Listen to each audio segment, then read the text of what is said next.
Barry, when you do the ads you mentioned, broad with fixed bids, do you play with the bid adjustments also? For example, do you increase top of search during launch? If yes, how much? Thanks. That's a very good question.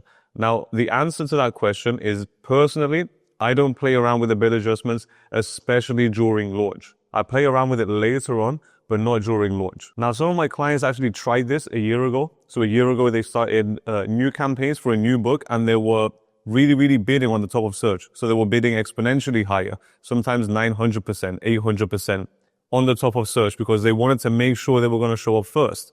And that strategy can work. I'm not saying that it can't work. It's just that's not how I go about doing things. Now, for those of you that don't know what bid adjustments is, let me show you. So if I go inside one of my campaigns, you can see right here, bid adjustments. If I click on that, you're going to see that there's multiple different placements. Now, bear in mind, this is a brand new campaign, so it's not going to have any impressions, but there's top of search, there's rest of search, and there's product pages. What does this mean? Well, let me open up Amazon and I'll show you exactly what it means. And then let's just search any book. Let's search men's cookbook. Now, without me touching anything, can you see right here? 1, 2, 3, 4, 5. So these 5 books are on the top of search. Why? Because I did not have to scroll yet. I have not scrolled yet. Without me doing anything, I just searched. These guys popped up. I have to look at these guys without me even wanting to look at them because I haven't scrolled yet. They're on the top of the page. Now, out of all of these, only this one right here is sponsored. Can you see here where it says sponsored? Here, it says sponsored. That means this guy's paying to show up there. Now, because he's paying for the top of search, that means that he's getting this one here, top of search placement. Now, what about rest of search? Rest of search is basically anything where if I scroll down. So let's see, sponsored. This guy here, he's getting rest of search as well. So this same guy here is getting the top of search and the rest of search. So rest of search is anything where I scroll down.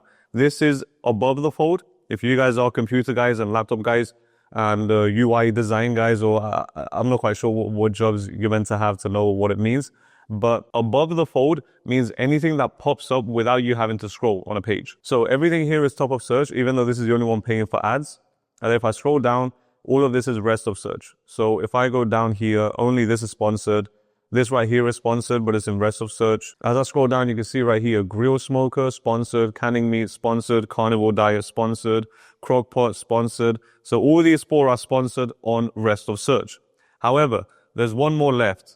What about product pages? Super easy. Let's just click on this guy. This guy has 10 reviews. He's obviously sponsored. So now that I clicked on it, he has to pay like $1. I'm so sorry, man, but that's life. And if I scroll down, can you see here? Customers who viewed this also viewed. There's no sponsored badge. So this isn't actually product pages. What's product pages is this. And you see 4 stars and above, and then it says sponsored. So everything that pops up here in this carousel is product pages because it's under this product. Because I went back, I clicked on this product. I think he just paid $2 now. And then when I scroll down, is right here, is on a product page. So we have top of search all the way on the top. We have rest of search. That means you have to scroll down a page, and then you have product pages. Some of them work better than others. So what I like to do is I like to launch my campaigns. Usually I start with a high bid if it's a launch campaign. I get the data first. And then when I get the data, for each campaign, there's going to be data that says, hey, Barry, top of search works really well for this broad campaign, for example. But for this exact campaign, rest of search works 10 times better than everything else. So I don't really want to assume what's going to happen in the future. I want to get the data first. And then once I have the data, I can make the adjustments because I can clearly see what's working and what's not working. I hope that answers your question. Let's move on to the next one. Can I bid my way to the top of search? Absolutely. However, you need to be high enough. Obviously, you can bid your way to the top of search, but your bid actually has to be high.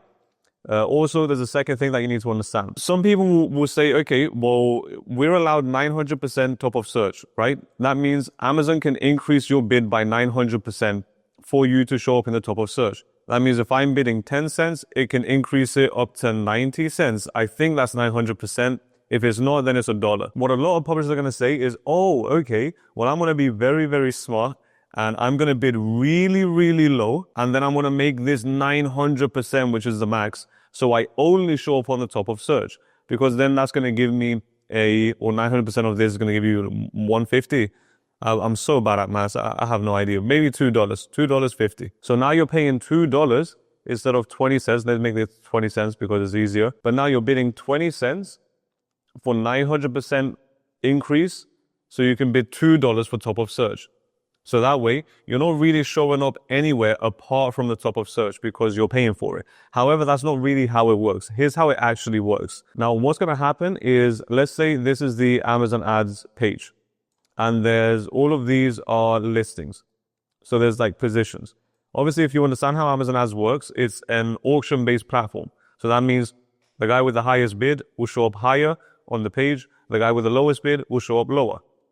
However, if I'm bidding $2 without a top of search adjustment, and $2 is the biggest one, I'm going to show up all the way on the top of page, right here, all the way on the top of page, because I'm paying for it. I'm the highest bidder, so Amazon's going to give me the highest place. Now, you might be thinking, okay, well, if I want to bid $2, what I can do is I can spend 20 cents with a 900% top of placement. That way, it's going to increase this to around $2, I think. Was 900% of 20 cents.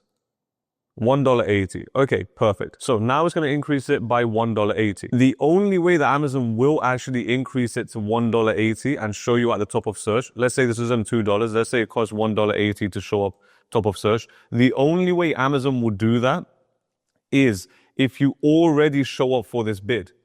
So the bid adjustment doesn't happen unless the book shows up in a way. What do I mean by that? Let me explain it a little bit simpler. So I'm here on Amazon and I typed in men's cookbook. Great. Now all the way on the top of search, let's say this guy's bidding $2. I go down and then there's more sponsored ones. These guys are bidding like $1 and then I go down and then all the way on the bottom, there should be one final sponsored book. Sponsored. All of these are sponsored. Now let's say this guy right here, this quick and delicious high protein cookbook with images 2025, 2,100 recipes, 5 bonuses included. If this one here is bidding 50 cents, then great. It's showing up. So they're bidding 50 cents and they do 300%. Great. This is going to go up to $1.50 and then they will be able to show up higher or top of search, let's say. However, if they're bidding 20 cents, okay, and then because they're bidding so low, they're on page 2. So this one, the Pizza Bible, let's say this guy's bidding 20 cents and he showed up on page 2. Well, no one's really going to go on page 2. So if your actual normal bid doesn't show up on Amazon first, then the bid adjustment won't do its job. So if I'm bidding 20 cents, it doesn't matter if I put 900%. It's not going to show unless I'm actually getting views at 20 cents or impressions at 20 cents. I hope I didn't overcomplicate this, but you need to get impressions first with your original bid in order for the bid adjustment to actually start working. Because if you're showing up on page 2 and page 3 because you're bidding too low, then the bid adjustment won't work effectively. So you can bid your way to top of search, but your actual bid has to be good as well. Let's move on to the next one. Quick question. During phase 2, do you keep the campaign for phase 1 running or do you stop the campaign? That's a good question. That's a question I get asked a lot. So your question is, do I stop the campaigns? Well, here's the thing. I never stop campaigns. Well, very, very rarely. 99% of the time, I don't stop campaigns. And I'll tell you why. Because every campaign we set up, there's a reason that we're setting up the campaign. Now, when you're a new publisher, you don't really have reasons for your campaigns. It's just kind of like, hey, I'm just going to throw a bunch of things on Amazon and then hopefully something sticks and hopefully something works and hopefully something gives me a small ACoS. That's not how I like to show my clients how to run their campaigns. So essentially, during phase 1, what I like to do, this is my strategy that I came up with. Let's say these are different campaigns, right? These are phase 1 campaigns. These are represented by these circles with the lines, look like potatoes. But let's say this campaign, the purpose of this campaign, let's say, is purely to get us to rank. So it's going to be very targeted keywords, very hyper-targeted keywords at high bids because I really, really want to rank for those keywords because they're my powerful keywords.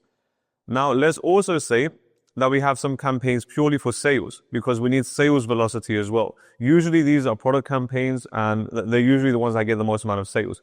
And then the ranking ones are usually keyword campaigns. And then let's also have some indexing campaigns. So these ones are basically just to expand our indexing and make sure Amazon knows what our book is and where to show it in the right places. Great. So now we have 3 different campaigns.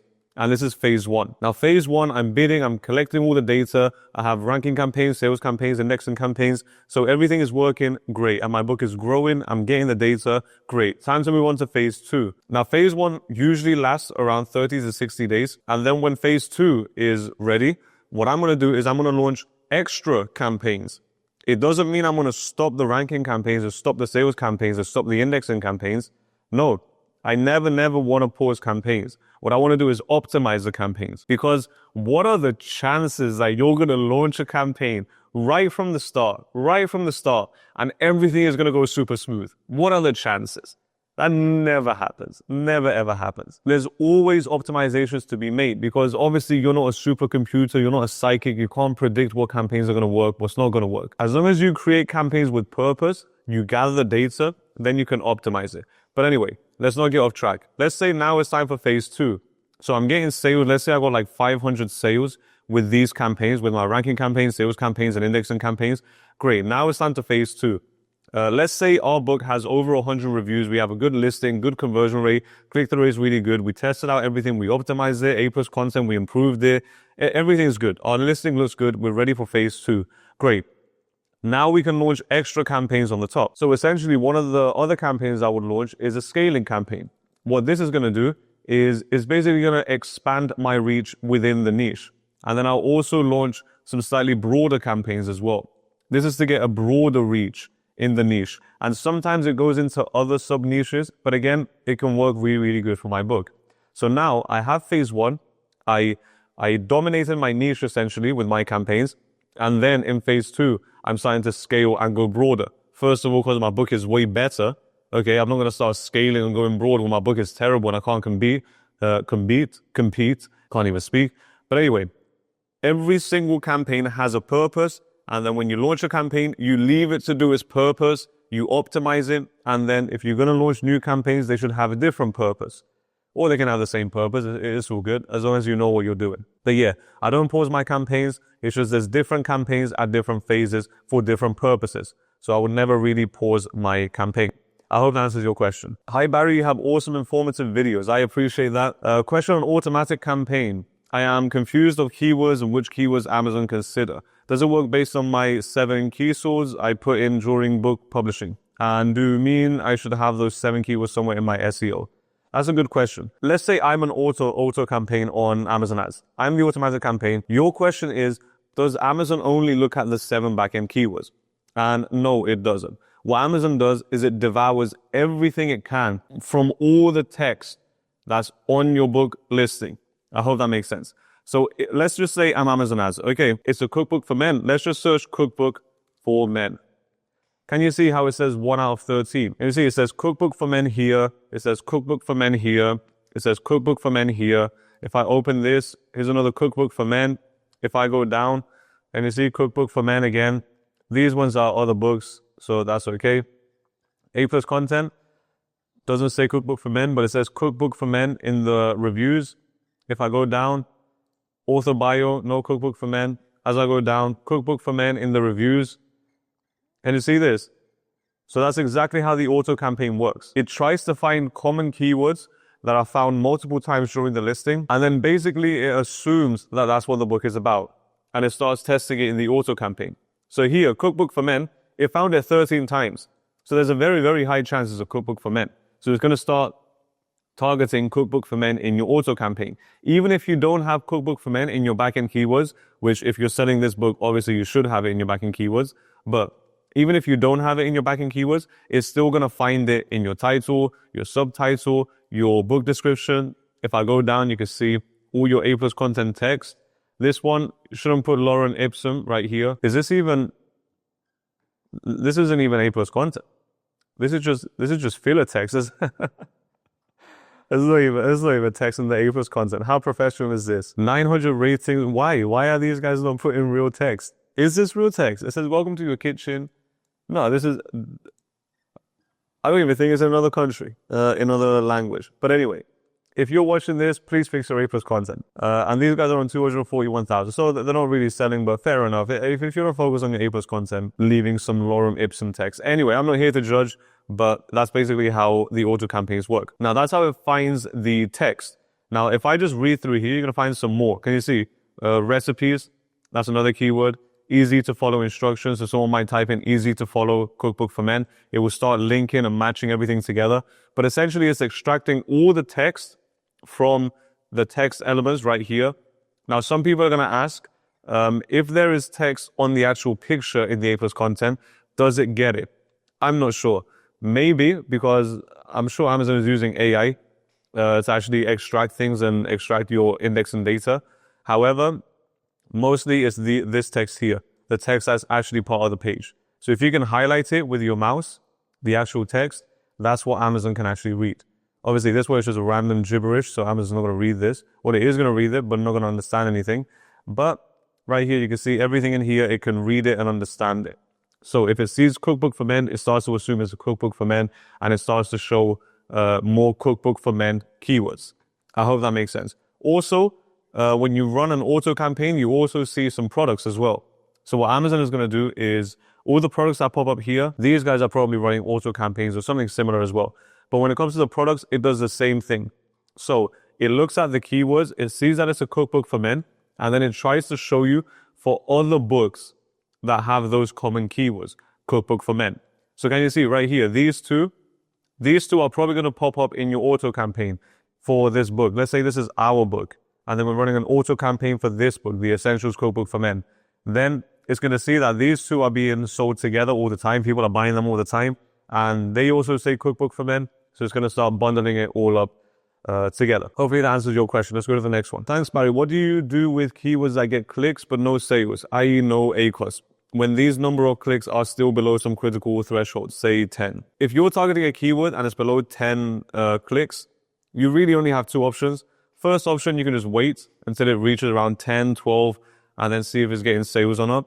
Your second option, if you don't want to wait, is just increase your bid. As simple as that. Once you increase your bid, you'll be able to gather data faster, and then you'll be able to see if you should eliminate that keyword, lower the bid, or just, yeah, you'll know how to optimize. Hello, Barry. I've started ads for like 4 days now, but I don't see impressions, let alone clicks and sales. Is this normal? Well, I mean, you're in it for 4 days, so yeah, completely normal, because you're probably doing a lot of things wrong if it's your first 4 days. But if you're not getting impressions, I mean, there's a few things you might be doing wrong. Now, let's say that you're running some campaigns, you're running some keyword campaigns, and then let's say you're running some product campaigns as well. So you have keyword campaigns. By the way, I'm so sorry for my writing. I'm writing with a mouse, so I can't really do much. But I'm guessing you guys know what I'm talking about. But products and keywords, these are two campaigns that we're going to run. The first thing you need to make sure before you start thinking about impressions and all of that, you need to make sure that these are relevant. So if you're targeting keywords that are irrelevant to your book, that means Amazon might not even be picking up those words, or at least associating those words with your book. If Amazon doesn't associate the words, you're not going to be shown for those keywords. The exact same thing applies with products. Now, let's say we're targeting, can I put text here? I can put text. Awesome. Look at that. Now you guys can read. So let's say we're targeting how to draw for kids. Okay. This is our actual keyword. And then you decide to put another keyword, coloring pencils for kids, because you're thinking, okay, well, maybe people that are searching for coloring pencil might be interested in my how to draw book as well, because they match together. Great. Now, coloring pencils for kids, that's not what you're selling. If you're selling a how to draw book for kids, you're not selling coloring pencils. It might be broadly associated with it, but it's not what you're selling. So you don't really want to target, especially because you're only 4 days in, you don't really want to target coloring pencils for kids, because it's literally not what you're selling. There is a small chance that someone might buy it, but I'm not going to be bidding money on small chances. I want to bid money on things that are going to move the needle, are actually going to bring me sales. So if I'm selling a how to draw book for kids, I'm targeting how to draw book for kids. Let me put book here as well. So now how to draw book is actually relevant. Coloring pencils is irrelevant, so we don't need it. Can I even delete this? Let's see. Delete. Pow. Okay. Now, here's the thing. How to draw book for kids. Let me ask you a very important question. Are you the only one bidding on how to draw book for kids? Probably not. I don't know what book you're making, but whatever book you're making, you're not the only one bidding on that keyword. In fact, there's probably a bunch of other people bidding on that keyword, especially if it's in high demand. So these circles here represent everyone that's bidding for that keyword. This guy might be bidding $1. This guy might be bidding $1.20. This guy might be bidding $1.30. This guy might be bidding 70 cents. This guy might be bidding 60 cents. And then you might be bidding 40 cents. Great. What Amazon's going to do is it's going to take the highest one and put that guy on the top of search. Okay, because he's bidding to get there. He's paying for it, so Amazon's going to reward him by showing him higher. And then it's just going to basically go down based on the bids. Now, sometimes it will actually do it based on performance. But again, you're brand new. You have no performance data. So it's not gonna push you really, really high if you got no performance data. So sometimes, even though this guy might bid 120, this guy here on the third one might actually bid 130 because this guy up here has more performance data. I hope that makes sense. I don't know if it does make sense, but I hope it makes sense. Let's say you're bidding 40 cents. Okay. First of all, if you're bidding 40 cents, you're probably being shown on page 2. Okay. You're not the only one bidding for this keyword. And Amazon doesn't care how much you bid as long as you bid more than everyone else. Amazon is not really going to help you unless you're bidding competitively. So if you're going into it and then you said you're 4 days in, right? 4 days now, but I don't see impressions. Great. Number one thing you need to do, if you're relevant, obviously if you're not relevant, doesn't really matter. Pick your relevant keywords first. But the number one thing you need to do is increase your bid. Now, when I tell people to increase their bid, they literally always come back and tell me, but Barry, I'm going to be paying too much. You're not paying anything. You're literally not paying anything.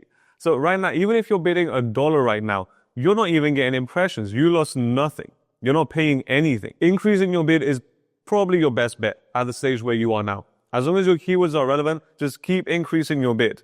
Okay, sometimes you might reach 150 and you're still not getting impressions. Great. You haven't lost any money yet. Increase your bid. That's what I would say. Next question. Barry, all makes perfect sense and I'm a big fan over at Peter's DPE, but I've launched the first book, started running ads on day one, getting a great conversion of, I don't know if that's under 20% or over 20%. This little thing right here, this icon, I can never tell what it is. But I CTR of 0.6%. That's very, very good. 18 reviews now. Wow, that's not even a lot of reviews either. So for your conversion rate, your click-through rate, very, very good. So your book is probably very high quality. But I would recommend you get more reviews. It will really, really help you. But it's 3 weeks in, and I've sold basically 75 PPC copies. And BSR in Canada, 30,000. There's still 0 organic sales so far. What's wrong?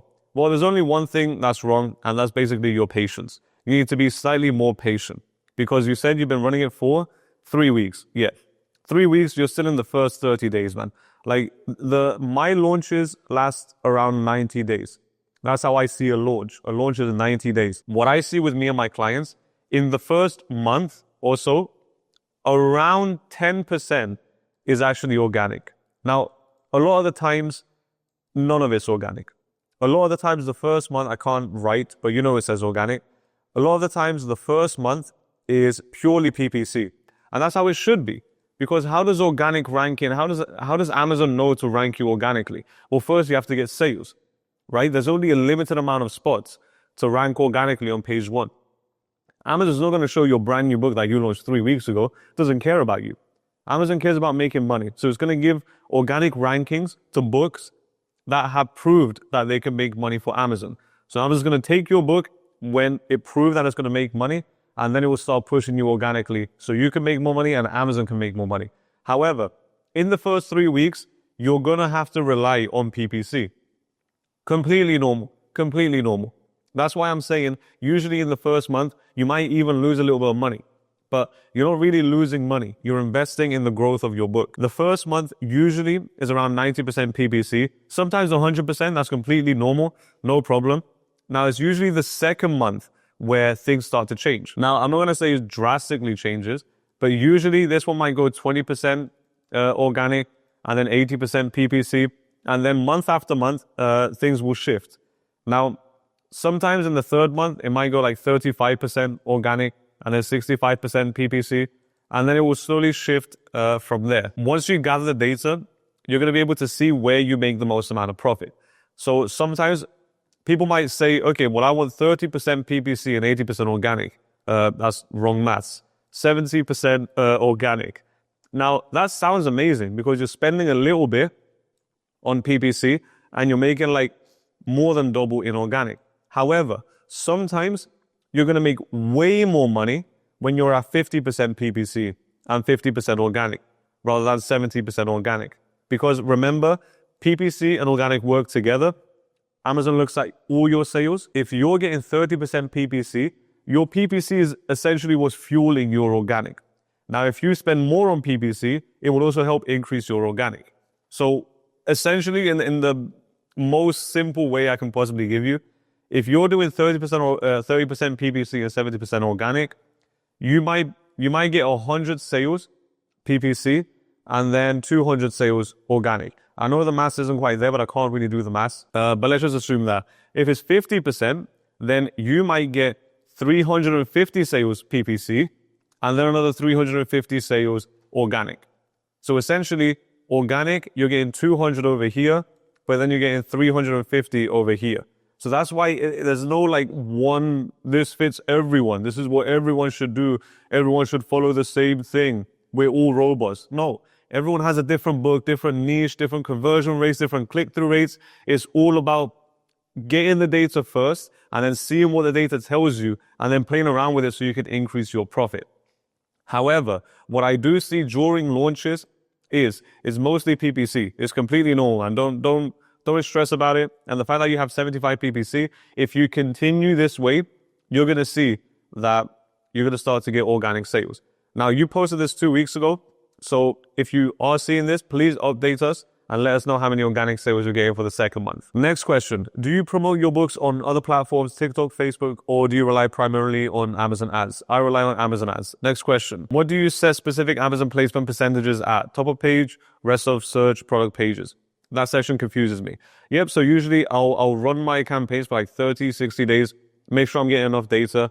When I have a clear winner for the placements, so let's say I got 150 sales on top of search at a very, very low ACOS, and that's the one that's bringing me most amount of orders. So rest of search not working very well, product placements not working very well, but top of search working very, very well, then I will slowly start to increase it, maybe 10% at a time. Again, it depends on your bid, because let's say you're bidding 80 cents, okay, and then you increase it by 10%, your top of search. Then that means you're going to start bidding 88 cents because 10% of 80 is 8. So now you're going to be bidding 88 cents. However, if you're bidding $1.50 and then now it's time to increase it, well, your 10%, over here you increased it by 8 cents. But over here, 10% of this is 15 cents. So you're going to start bidding 165. So now you increased it by 15 cents. So again, it depends on your actual bid and your cost per click for that placement. So usually I would start 5 or 10%. I would gradually increase it because I don't really want to make any massive moves. Like small moves can sometimes be more effective than big ones. Now, when I'm playing around with percentages and placements, I like to go slowly. Hey Barry, thanks for reply and video in general. Appreciate it, man. I'm glad you're finding the videos helpful. My question is, what about product campaigns? Are you targeting your competitors to show up under their books, or do you start with phrase and broad keywords only? Man, I definitely target competitors. Like with competitors, I love targeting competitors. I think you have to target competitors because that's basically half your market. So your keywords are responsible for your ranking and all of that. You definitely want to target keywords, but you definitely want to target products as well. They both work hand in hand because your competitors are your competition. You want to steal their sales. You want to show up in front of them. They already did the hard work to start ranking and start showing in front of the customers. You might as well just piggyback off their success in a way. So I definitely launch some product campaigns. Now, here's the thing. I'll give you guys some insider things. When you're launching product campaigns, some publishers will want to publish one campaign and that's it. So one campaign, 50 different products, and then whatever works, works. That's not really how I like to do it. How I like to do it is I like to separate everything as crystal clear as possible. In here, I'll have all my campaigns that are, not campaigns, but all the products inside a campaign with everyone that's selling. Then I'll have one with products that show from page 1, but they're not selling. Then I'll have one with products that show on page 1 and they might have over 500 reviews. And then I'll do the same with products that show up on page 1 for my niche with under 500 reviews. And that's essentially the best way that works for me, because I want to separate all the product campaigns into different types of products. Yes, they're all related to my niche, but there's different. Actually, let me show you, because I just recently launched some campaigns. But essentially, inside my community, I'm publishing a book from start to finish, completely by myself, everything by myself. I'm not outsourcing or hiring anyone. And I've just launched the ads for this book, and I show everything. I literally show every single thing, all my keyword research, formatting the book, everything. I show it inside the community. Now, this is only available for people that are inside my program, but if you are inside my program, then you can see me publish this book from start to finish. Now, right now, I'm actually launching campaigns for this book. And you can see right here, these are my ASIN campaigns based on my research.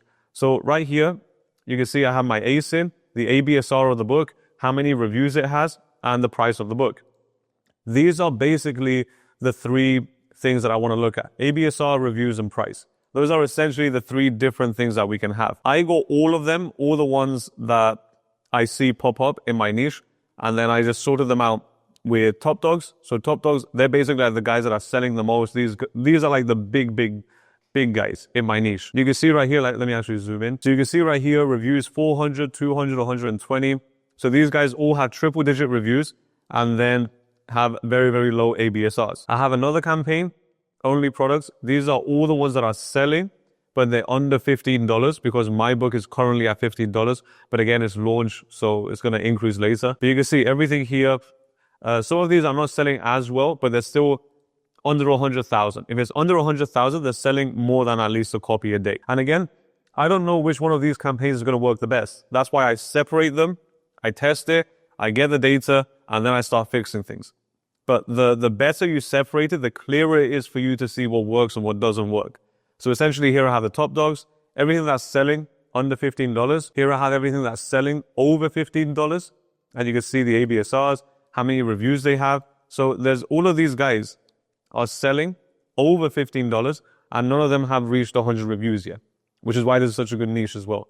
Obviously, if you want to know how to figure out how to find niches like this, you can just join my program. I show you everything I know in there. And then right here, lowest sales under $15. So these guys are guys that are not selling very well, and they're also under $15 because I don't know if that's going to work more effective than everything else. And then the final one is lower sales but over $15. So I didn't really do the review things because some people like to separate with reviews, and if that's appropriate for your niche, you should do that. And then you essentially want to see, okay, well, everything with over 100 reviews is one campaign, everything under 100 reviews is another campaign. However, with this niche, most of them are very low reviews. So you can see only the top dogs have big reviews. All the other guys, 90, 87, 82, 45 reviews, 19 reviews. This guy is on 38,000, 30 reviews. This guy's on 16,000, 54 reviews. This guy's on 18,000, 4 reviews. So there's so many different, reviews isn't really a factor in here. Obviously, when you have more reviews, you can start competing with these big guys as well. But anyway, I hope that makes sense. I do product campaigns as well, but I want to separate them as much as possible in their own categories just so I can clearly see the data afterwards. So I hope that answers your question. Thanks for your all information. I would like to ask you a question. If you run ads for the first time, you got 2 or 3 sales for 2 days or 3. After that time, you're not making no sales anymore and you are seeing ACOs going up. I should stop running ads or just be patient? Okay, so you just launched, I think this is the same as the previous question, but you just launched your campaigns. You got 2 or 3 sales, but you're not making any sales anymore. So you got those 2 or 3 sales like a few days ago. Great. First of all, that's basically nothing. If your ACOS is going up, that means you're getting clicks, but you're not getting sales. Obviously, your question is, should I stop running ads? Absolutely not. The whole point isn't to stop running ads. The whole point isn't to save money. The whole point is to fix your system. So just from looking at this, you're basically saying, hey, Barry, I'm paying for ads. Okay, people are clicking on my book because you can't really pay for ads unless people click on your book, but they're not buying. So that's when you start figuring out your problem. Okay, well, they're clicking on the book, but they're not buying. So where are you losing them? Are you losing them before the click or after the click? Well, obviously you're losing them after the click, right? So if you're losing them after the click, there's something wrong with once they click. So there's only 2 things that can really be wrong. The first thing is that you're completely irrelevant, just like we talked about before. If you're completely irrelevant, then you're not going to be shown in the right places. So if someone's searching for coloring pencils and then they click on your how to draw book, they're going to be like, oh, this isn't coloring pencils. I'm going to click off and not buy. That's essentially one of them. But from the sounds of it, from the sounds of your question, you probably have a conversion rate problem. So listen, if I ask you, hey, how many reviews do you have? And you say under 10 reviews, there's your problem. Now, I'm not saying you can't make money without reviews, but get some reviews, man. Because you really need reviews. You want social proof. You want to fix your conversion rate. Now, your conversion rate is everything that happens after someone clicks on your book. Let me show you. Great. So let's find the good book and let's find a bad book just so I can show you. Let's go for this one. Meal prep on a budget. I'm going to open this. Okay. And now everything here is for my conversion rate. So the first thing I want to see is basically the reviews. Reviews, 4.2 stars. Not bad. Once it gets to 4.3, this star will actually go half here as well. It will look way better. So if you're watching this, try to get to 4.3. It will increase your conversion rate. But essentially, I'm looking at the reviews. What does the description look like? Is the price good within the marketplace? When I scroll down, is there A+ content? Is A+ content looking good? If there is A+ content and it's good A+ content, it can increase your conversion rate. Not like the other one. The other one just left the Lauren Ipsum ones. It's insane. Editorial reviews right here, these increase your conversion rate. Why? Because it builds trust. So this is to build trust. This right here is to amplify the value of your book, your A+ content. And then again, this one here amplifies the value. This one here makes sure you can compete in the marketplace with the right price. And then again, reviews, that's social proof. So that helps build more credibility, more trust. If they don't trust you, they're not going to buy from you. Now, if I scroll down and I click on your book and I scroll down and you've got 3 reviews, I'm not buying from you. There's people with more reviews than you, so why would I buy from you? I'll just buy from the ones that I trust. Now again, this guy has 500 reviews, so a lot of trust. He has, or she has, a bunch of images of their book. So you can see, all of this is building trust. So it makes sense for this book to start selling and actually be on 49,000 in books. It makes sense. However, if I click on one that's absolutely terrible and it's not selling, let's say this guy here. Okay, so I'm checking this out. The thing, perfect. This one, not even any back cover text. You get me? It's just a logo on the back. They really couldn't be bothered to put back cover text. You know, their life was so difficult. They were like, no, I don't have time to put back cover text. I'm just going to put a logo here. So this decreases your conversion rate because it shows that you really don't care about your book. It only has 10 ratings. It's 5 stars, which is good. But again, 10 ratings, not a lot of reviews, right? You need to make sure your price is within the range of your marketplace. So look at the price everyone else is selling, try and have it in the middle, test out prices within that range to see which one gives you the highest conversion rate. Make sure all your SEO is good because again, just like we said, if you're not relevant, if you don't put the right SEO keywords in your book, Amazon will be able to read them and start showing you in your Amazon ads. And then you also need to make sure you're bidding high enough. Now, obviously, if you're getting clicks, but your ACOS is going high, it's probably a conversion rate problem. But again, if you're targeting non-relevant keywords, then obviously your conversion rate is going to be low because it's not relevant. If you're targeting relevant keywords and your conversion rate is low, then you need to increase your conversion rate. Get more reviews, make sure your price is good, optimize your description, put some really good A+ content, put some editorial reviews. Look at this, very nice editorial reviews. So try and put something. These guys don't have A+ content, but you are going to have A+ content. Because you're watching Barry KDP and I'm here to help you out. Do put A+ content and then just get reviews. You need to increase your conversion rate and obviously optimize your ads as best as possible. Now, I hope that answers your questions. If you have any other questions, then obviously just leave questions down below. I reply to every single comment. And if you want to work with me one-on-one, just click on the description and you'll figure out how to work with me. But most importantly, if you do have questions, leave them in the comment sections down below because I reply to every single one of your comments. But anyway, go out there and make a bunch of money on KDP.